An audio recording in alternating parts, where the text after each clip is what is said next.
Succès toujours plus grand pour la 6000D à La Plagne. Ils étaient 94 fous pour la première édition en 1990 et plus de 1300 au départ ce samedi 26 juillet 2014 pour la 25e.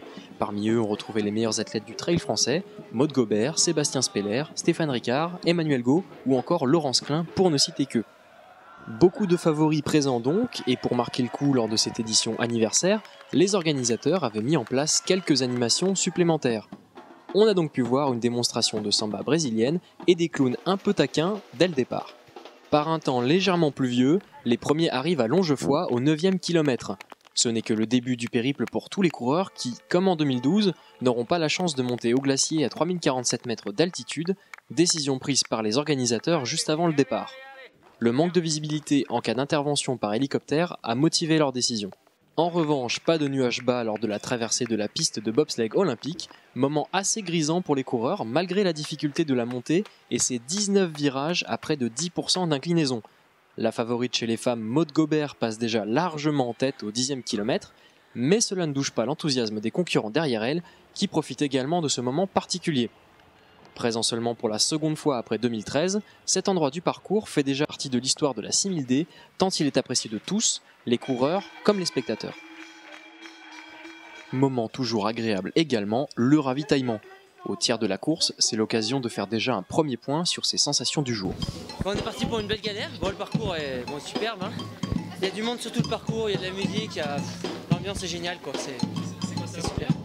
S'ensuivent 40 km de périple pour les coureurs avec une légère modification du parcours, les faisant redescendre au dérochoir à 2049 mètres d'altitude où un torrent glacé les attendait pour leur chatouiller les chaussettes.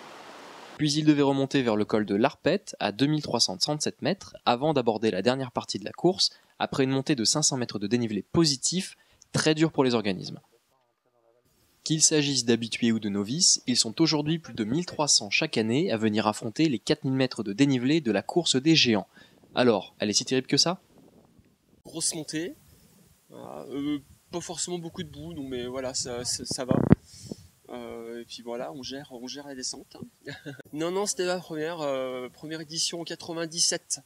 Voilà, donc je l'ai faite 4 fois déjà. Mais à l'époque, c'était que 55 km. Environ 23 km plus bas, c'est la délivrance pour tous les concurrents. Les conditions étaient rudes et tous ont fini épuisés mais fiers d'eux-mêmes. Victoire finale de Sébastien Speller, sa 2e après 2013, et de Maud Gobert pour la 3e fois.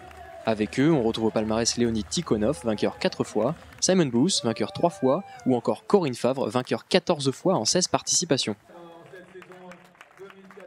Mais un autre coureur, à défaut de gagner, possède lui un record unique.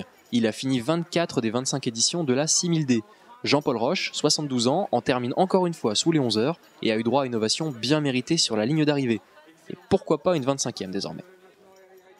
24 sur 25, ouais. Alors je sais pas si la 25e, j'irai la chercher. La 25e pour moi, j'irai la chercher. Mais j'ai un copain qui est l'an prochain, je suis V4. Donc ça me motive pour aller faire la 25e. Bravo à Jean-Paul pour sa longévité et certainement à l'année prochaine pour la 26e de la course des géants.